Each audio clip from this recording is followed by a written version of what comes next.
Good afternoon, everyone. Donald Trump and House Republicans have repeatedly betrayed the American people. Donald Trump and House Republicans promised to lower the high cost of living here in the United States of America. In fact, Donald Trump and House Republicans promised to lower costs on day one. Costs aren't going down in the United States of America. Costs are going up. Life is becoming more expensive under Donald Trump and Republican control of Congress. There is nothing in the one big ugly bill that will meaningfully make life more affordable for the American people. In fact, the one big ugly bill will make life more expensive for everyday Americans, particularly as it relates to utility costs. Utility costs are going to go up in the United States of America as a result of Donald Trump's one big ugly bill. Costs aren't going down. Republicans haven't done a damn thing to make life more affordable for the American people.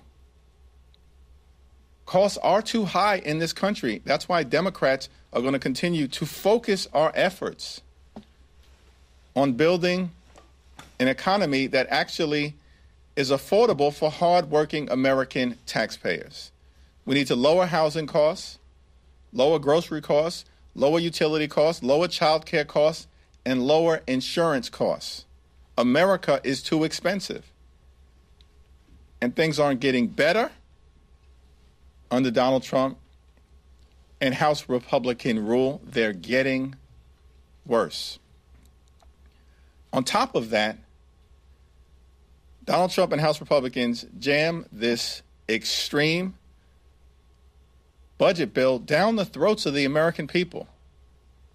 They will hurt millions of Americans who are going to lose their health care as a result of the one big ugly bill. Hospitals will close, nursing homes will shut down, community-based health clinics will not be able to operate, and everyday Americans in every state in this country are going to die as a result of having health care ripped away from them by Republicans in this town. The one big ugly bill rips food out of the mouths of hungry children. Who are these people on the other side of the aisle? Who are they?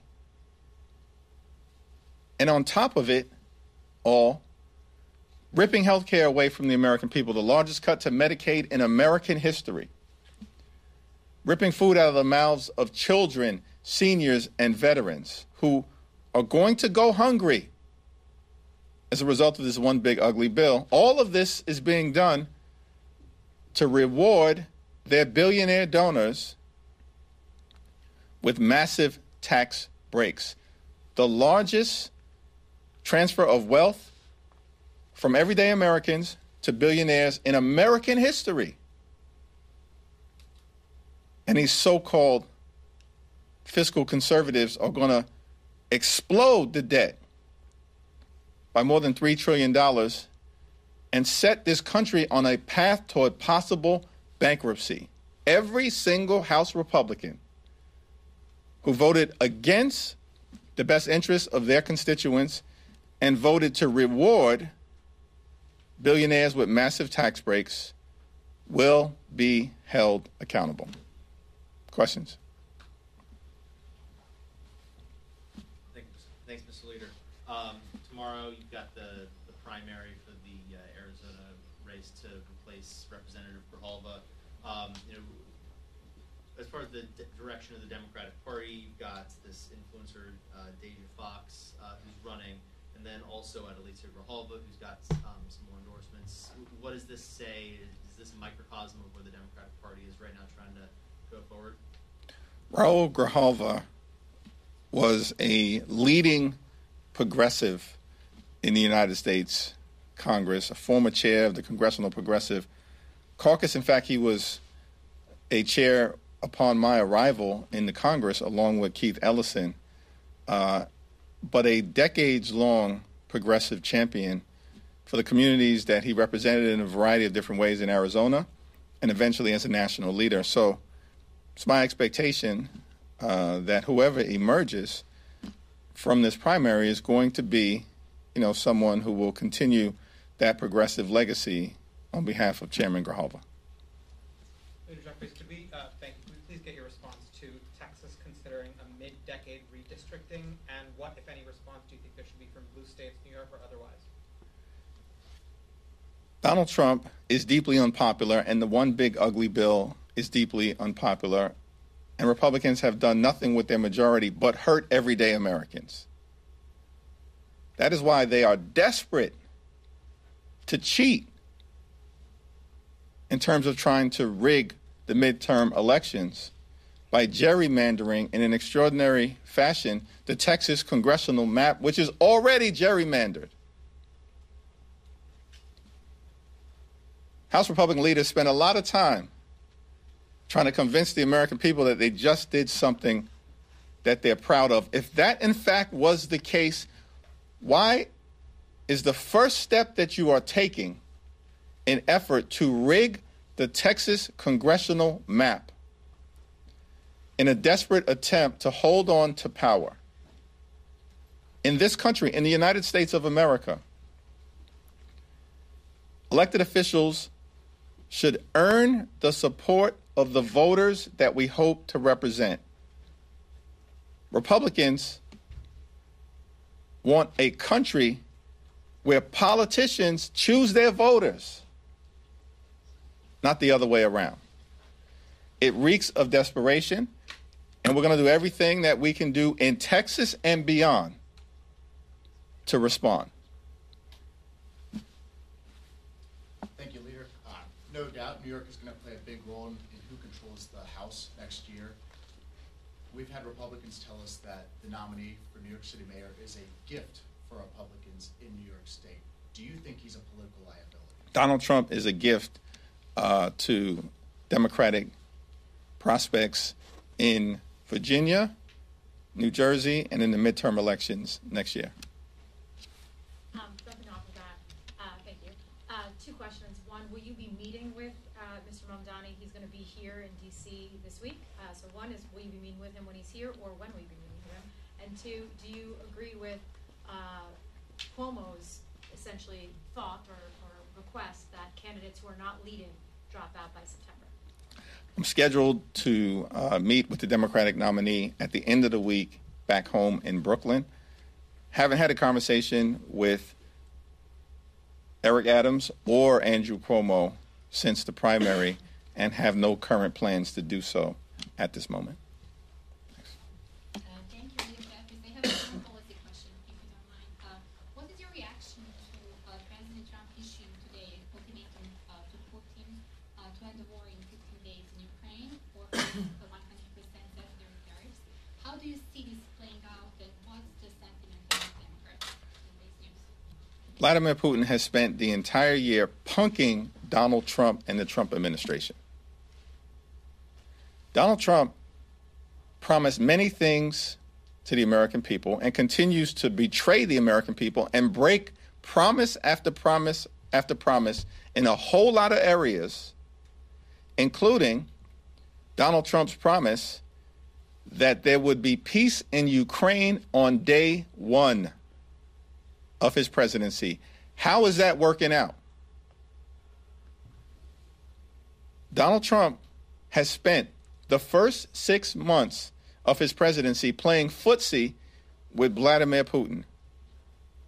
And the response from Vladimir Putin, a sworn enemy of the United States of America, has been to unleash terror on Ukrainian children, communities, and civilians.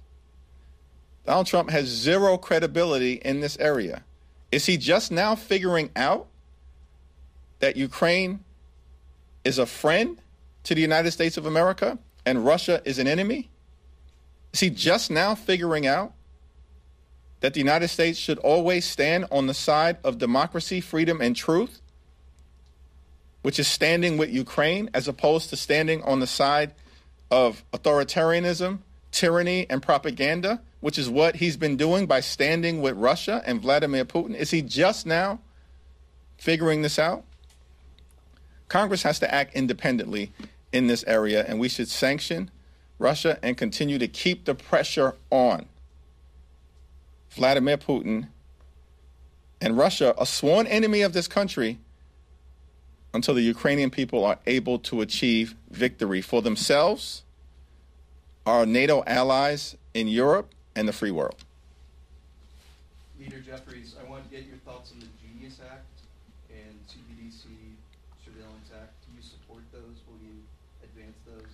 Yes, my expectation to have a conversation about the crypto legislation at the leadership meeting that we have today at 5:15, and then at the steering and policy meeting, and then at the Democratic caucus meeting tomorrow morning, and I'll articulate a position on both pieces of legislation thereafter.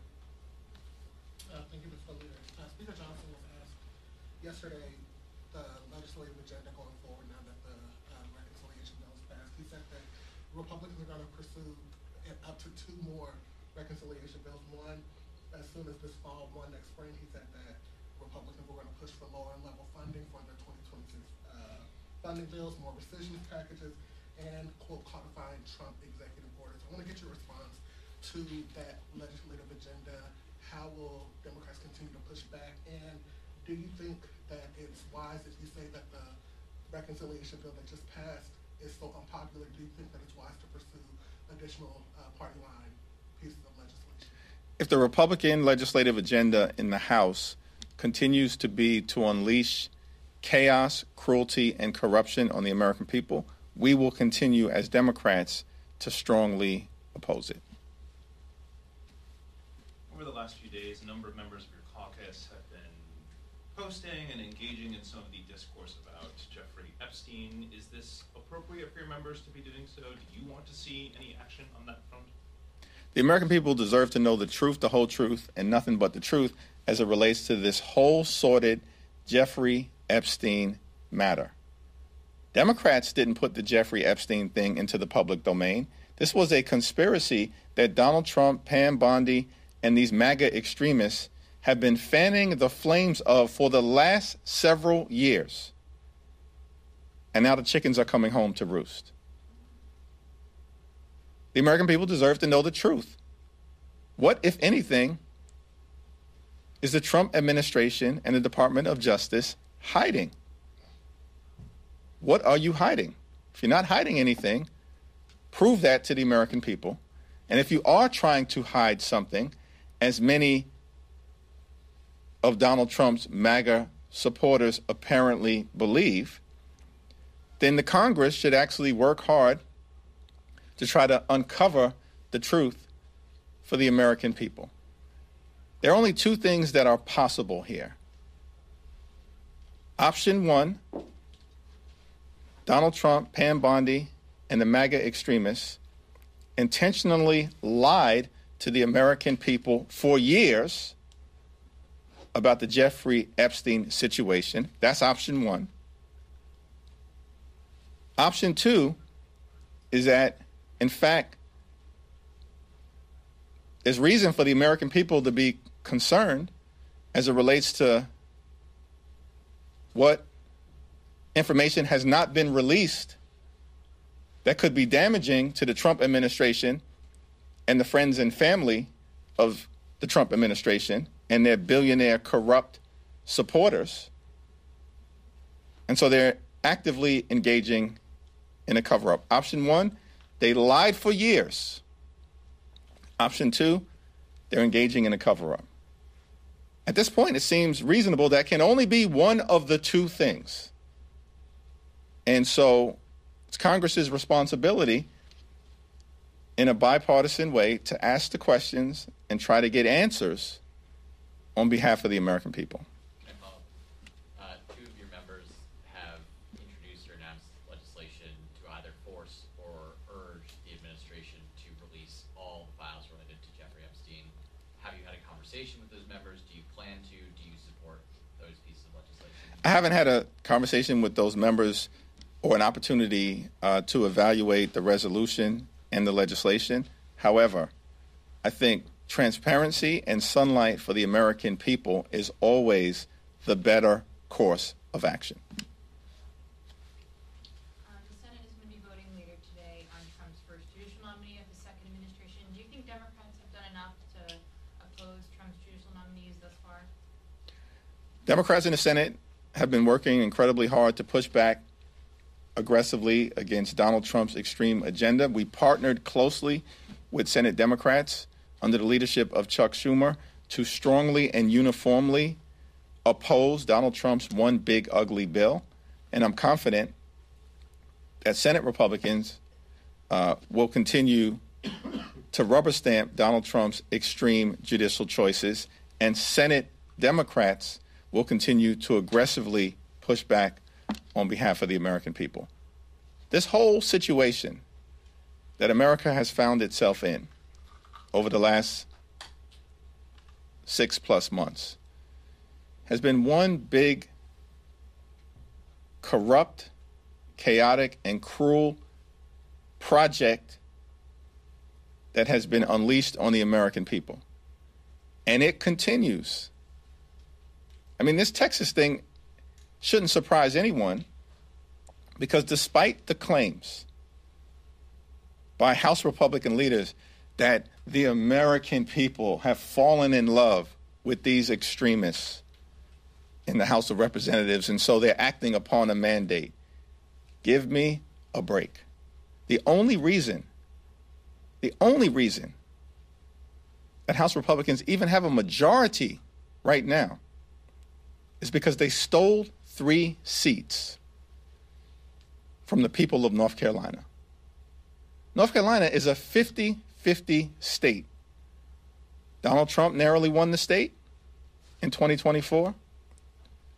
There's a Democratic governor, a Democratic lieutenant governor, a Democratic attorney general, Democratic elected officials across the state of North Carolina who won on the same day. North Carolina is a 50-50 state.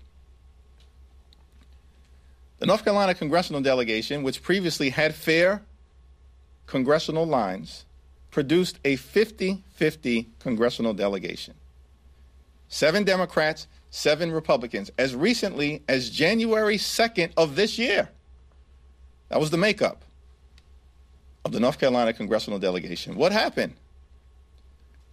Republicans engaged in mid-decade redistricting in a 50-50 state that had fair maps and produced an evenly divided delegation, and took it from 7-7, stole 3 seats that were in Democratic hands from the people of North Carolina as a result of illegitimate mid-decade congressional gerrymandering, and turned that delegation into 10 Republicans and 4 Democrats. There's a 3-seat difference in the House of Representatives right now when Republicans are at full strength and Democrats are at full strength. 220 Republicans to 215 Democrats. That entire difference, the majority that Republicans have, can be explained solely by the fact that they cheated in North Carolina. These people have zero credibility in terms of the issues that they are allegedly championing on behalf of the American people. If you believed in your ideas and the power of your issues, then why are you trying to cheat now in Texas just like you did in North Carolina? The problem that Republicans confront is that the Texas congressional map is already gerrymandered.